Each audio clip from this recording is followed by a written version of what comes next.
میرا یہ طریقہ ہے ذاتی، میں قدغن نہیں لگاتا، میرا ذاتی طریقہ ہے، الحمد سے شروع کرو اور 2 سورتیں چھوڑ کے قرآن پاک ختم کر دو آخری، اور پھر فلق اور ناس سورتیں ساتھ لے جاؤ.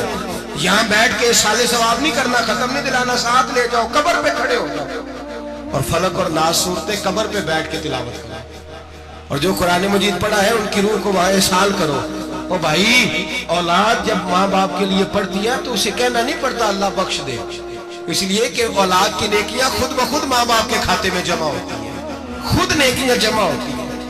میرے بھائی، تو بچوں سے یہ تو مطالبہ کرتا ہے کہ بیٹا اس سال رمضان مبارک میں میرے لیے ستو ضرور بنانا، فلانی چٹنی ضرور تیار کرنا. یہ کیوں نہیں کہتا بیوی سے کہ ڈشیں کم بنانا، تو بھی بیٹھ کے قرآن پاک پڑھ، میں بھی قرآن پاک پڑھتا ہوں.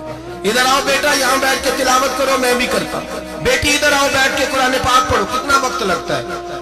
حافظ اور قاری اور علماء اگر پڑھے تو 20-25 منٹ لگتے ہیں قرآن پاک کا سپارہ پڑھنے، اور اٹک اٹک کے پڑھنے والا بھی پڑھے تو 1 گھنٹہ لگ جائے گا. اور میرے نبی پاک صلی اللہ علیہ وسلم نے فرمایا جو قرآن پڑھتے ہوئے اٹکتا ہے اللہ اسے ڈبل ثواب عطا فرماتا ہے. فرمایا جو زبانی پڑھے سنگل ثواب، جو دیکھ کے پڑھے اسے ڈبل ثواب. حضور کیوں؟ فرمایا اس لیے کہ میرا قرآن دیکھنے پہ بھی اللہ ثواب عطا فرماتا ہے، قرآن دیکھنے پہ بھی اللہ ثواب دیتا ہے، دیکھنے کا بھی ثواب. رمضان شریف میں قرآن پاک پڑھے، کھول کے پڑھے. اور میرے بھائی، اگر تیرا بچہ پڑھے، اگر تیری بیٹی پڑھے، کائنات کا خوش نصیب باپ وہ ہے کہ بیٹا قرآن پڑھے، چاہے ناظرہ ہی پڑھے. جس کی بیٹی پڑھے، زندگی میں انہیں اس کام پہ لگا جاؤ، مرنے کے بعد بھی پڑھیں گے. امام جلال الدین سیوطی شافعی رحمت اللہ علیہ فرماتے حضرت عیسیٰ قبر کے پاس سے گزرے، قبر پہ عذاب ہو رہا تھا، اللہ کا غضب برس رہا تھا. جناب عیسیٰ استغفار پڑھتے ڈرتے گزر گئے. تھوڑی دیر کے بعد، چند گھنٹوں کے بعد گزرے تو اسی قبر پہ پھول کھلے ہوئے تھے، رحمت برس رہی تھی. حضرت عیسیٰ علیہ السلام عرض کرنے لگے مولا تو بے نیاز ہے، میری طاقت نہیں تیرے کاموں میں بولنے کی، پر ابھی تو یہاں عذاب ہو رہا تھا، ابھی رحمت برس رہی ہے. جناب عیسیٰ کہتے ہیں آواز خدا بندی آئی، عیسیٰ بندہ بڑا گناہگار تھا، پاپی تھا، مجرم تھا، خطا کار تھا، لیکن جب اس کا انتقال ہوا، اس کی بیوی حاملہ تھی، اس کے پیٹ میں بچہ تھا، بچہ اس کے انتقال کے بعد پیدا ہوا. آج وہ 4-4.5 سال کا ہوا ہے، مکتب میں گیا ہے، مدرسہ میں گیا ہے، استاد نے بسم اللہ شریف پڑھائی ہے. فرمایا اس نے توتلی زبان سے کہا ہے بسم اللہ الرحمن الرحیم. کہ ایسا مجھے بتلا اس زمین پر وہ معصوم جسے ابھی رحمان اور رحیم کہنا نہیں آتا، وہ توتلی زبان سے مجھے رحمان اور رحیم کہے اور میں اسی زمین پہ اس کے باپ کو عذاب دوں. فرمایا اس نے ایک بار رحمان اور رحیم کہا ہے، میں نے اس کی باپ کی قبر کو نور سے معمور فرما دیا ہے، نور سے بھر دی ہے قبر، برکت سے بھر دی ہے. اللہ کرے میرے بیٹے بھی قرآن پڑھے، اللہ کرے میری بیٹیاں بھی قرآن پڑھے، اللہ کرے ہم سب کی اولادیں قرآن پاک پڑھے. لیکن امام اعظم ابو حنیفہ رمضان میں 61 قرآن پاک پڑھتے تھے. کتنے؟ 60 ایک. اللہ اکبر. ایک قرآن پاک دن میں پڑھتے پورا، ایک رات کو پڑھتے، ایک تراویح میں پڑھتے. 61 قرآن پاک امام صاحب پڑھتے. آپ فرماتے میں نے چھوڑ دیے سارے وظیفے، میں صرف رسول اللہ کا قرآن پڑھتا ہوں. رمضان سارا قرآن پاک، سارا رمضان. اب تو عادت ہی نہیں رہی ہمیں قرآن پاک. اگر لوگ ناراض نہ ہو تو محفل نعت ہوتی ہے تو تلاوتیں کتنی ہوتی ہیں، اور نعتیں ہم نے ذوق ہی نہیں بنایا، ذوق ہی نہیں بنایا ہم نے تلاوت قرآن کا. اس لیے کہ قراء علماء فقراء ان کو ہم تیار ہی نہیں کر رہے، ہم تو ایکٹر پال رہے ہیں جو پیسے لیتے ہیں نعت خانی کے. معاذ اللہ. او میرے بھائی، کیا قرآن میرے نبی کی نعت نہیں؟ حضرت عائشہ صدیقہ رضی اللہ تعالیٰ عنہ کے پاس صحابہ گئے، کہنے لگے اماں جی ہمیں نبی پاک کا اخلاق بتلائیں. اماں جی کہنے لگی جاؤ جا کے قرآن پاک پڑھو. قال خلقہ القرآن. سارا قرآن میرے نبی کے اخلاق کا ہی نام ہے. یہ ساری نعت ہے، یہ ساری نعت ہے. اس نعت کو سننے لوگ کیوں نہیں آتے؟ اتنا راش میں اپنے نعت میں اتنا تراویح پہ کیوں نہیں ہوتا؟ اور ملت کا جوان یاد رکھے، بوڑھے تراویح پڑھتے ہیں، ضعیف تراویح پڑھتے ہیں، گھٹنوں میں درد ہے تراویح پڑھتے ہیں، بیمار بوڑھے تراویح پڑھتے ہیں. جوان وہاں چوک میں کھڑے. کیا جوانی اس لیے ہے چوکوں میں کھڑا ہوا جائے؟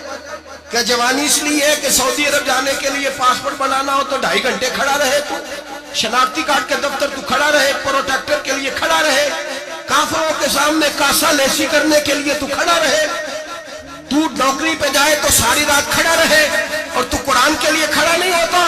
میرے محبوب نے فرمایا من قام ایمانا واحتسابا غفر له ما تقدم من ذنبه، فرمایا جو رمضان المبارک میں اللہ کی رضا کے لیے گناہوں کی معافی کے ارادے سے قیام کرے گا، راتوں کو عبادت کرے گا، اللہ اس کے پچھلے سارے گناہ معاف فرما دے گا۔ نوجوان ارادہ کریں، پروگرام بنائیں کہ انشاءاللہ قرآن پڑھنا بھی ہے، قرآن پڑھوانا بھی ہے، سننا بھی ہے، اور انشاءاللہ بولیے سننا بھی ہے اور پڑھنا بھی ہے اور پڑھانا بھی۔ ہمت کریں، دلیری کریں، آنکھیں کھڑے تو ہو، اللہ توفیق عطا کرے گا۔ پہلی بات یہ کہ روزہ رکھیں، دوسری بات یہ کہ قرآن پاک کی تلاوت کریں، اور روزہ رکھیں تو روزے کے سارے حسن سمیت اسے رکھیں۔ نبی پاک نے فرمایا رمضان غمخواری کا مہینہ ہے، غمخواری کریں۔ ہمارے زمانے میں 2 قسم کی تکلیفیں ہیں، ایک تو غریب آدمی، اس کا حال یہ ہے کہ وہ مانگتے ہی گزارا کرنا چاہتا ہے، اس نے ہاتھ یوں کر لیا ہے تو اب اس کا یوں ہونے کو تیار نہیں۔ ضرورت اگر کسی آدمی کو کسی دروازے پہ لے جاتی ہے تو برا نہیں، لیکن سوال کا اپنے اوپر دروازہ کھول لینا یہ ٹھیک نہیں۔ فاقہ کشی پیدا کریں، حوصلہ پیدا کریں، تھوڑے پہ گزارا کرنا سیکھیں۔ غریبوں کو بھی اجازت نہیں کہ وہ نکل کھڑے ہوں میدان میں مانگنے کے لیے، ٹولیاں نکلتی ہیں رمضان میں، جتھے نکلتے ہیں خیرات کٹھی کرنے، بچیں۔ میرے نبی پاک صلی اللہ علیہ وسلم نے فرمایا جس نے بغیر ضرورت کے سوال کیا، جب قیامت کے دن آئے گا تو اس کے چہرے کے اوپر گوشت نہیں ہوگا، صرف ڈھانچہ ہی ہوگا۔ اتنی بھیانک صورت میں آئے، بغیر اشد ضرورت کے سوال نہ کر، کبھی سوال نہ کر۔ اور امیروں سے گزارش ہے کہ رمضان ہمدردی کا مہینہ ہے، ہمدردی کریں تو سامنے والے کی عزت کا بھی خیال کریں۔ یہ بات درست ہے کہ غریب سیاڑا نہیں ہوتا، اس لیے کہ جس کی جیب میں پیسے نہیں ہوتے بھائی اسے عقل بھی نہیں ہوتی، جس کے گھر کار نہیں ہوتی اسے چلانے کا طریقہ، جس کے گھر اوون نہیں ہوتا اسے چلانے کا طریقہ بھی نہیں آتا، جس کے گھر میں چیزیں ہوتی ہیں اسے چلانا بھی آ جاتا ہے، جدے گھر دانے اودے کملے بھی اس کے سیانے ہو جاتے ہیں۔ تو چودھری صاحب، سیٹھ صاحب، نواب صاحب آٹا تقسیم کرتے ہیں، کھڑے ہو کے فوٹو کھچاتے ہیں، فیس بک پہ دیتے ہیں، اور ایک آٹے کا تھیلا اور 10 اخباروں میں فوٹو۔ اللہ سے ڈریں، رمضان ہمدردی کا مہینہ، ہمدردی کا۔ غریب کو دیں تو اس کی عزت کو رسوا نہ کریں۔ میرے نبی پاک علیہ السلام کے صحابی حضرت عبداللہ ابن عمر رضی اللہ تعالیٰ عنہ ڈھونڈ کے لاتے تھے مسکینوں کو، ڈھونڈ کے، اور جب لاتے تھے تو اپنے دسترخوان پر بٹھا کر اپنے ساتھ افطاری کرایا کرتے، اور پھر فرمایا اللہ تعالیٰ نے لن تنالوا البر حتی تنفقوا مما تحبون، اللہ کے راستے میں وہ چیز دینی ہے جو تمہیں زیادہ پیاری ہو۔ کون سی چیز جو تمہیں؟ میں تھوڑا سا بے باک ہوں، بعض دوستوں کے ساتھ، سب کے ساتھ نہیں۔ ایک دوست مدرسے میں گھی دینے آئے ایک دفعہ، تو وہ والا گھی دے گئے جو سب سے سستا تھا، تو میں نے کہا مجھے دیانتداری سے بچائے، آپ یہی کھاتے ہیں گھر میں؟ کہنے لگے نہیں۔ تو میں نے کہا پھر ہم نے بچے مارنے کے لیے تو نہیں نہ رکھے ہوئے، کیا وہ والا گھی اللہ کے راستے میں پیاری چیز دے رہی ہے نا، اس لیے گلے گلے نوٹ لوگ مسجد کے گلے میں ڈال جاتے ہیں، پھٹے ہوئے ڈال جاتے ہیں، کہتے ہیں جوڑ دیں گے مولوی صاحب۔ اور خدا کے بندے پیاری چیز دینی تھی تمہیں، اور تو نے اس کا ترجمہ الٹ کر لیا ہے۔ سمجھ لیں رمضان المبارک میں کسی غریب کی مدد کرنی ہے تو ساتھ اس کی عزت بھی کرنی ہے۔ نبی پاک علیہ السلام کے دروازے پر جب یہ جملہ ایک ہے لیکن بڑا قیمتی ہے، صحابہ کہتے ہیں جب ہم دروازہ رسول پہ جاتے تھے خیرات بھی ملتی تھی اور عزت بھی ملتی تھی۔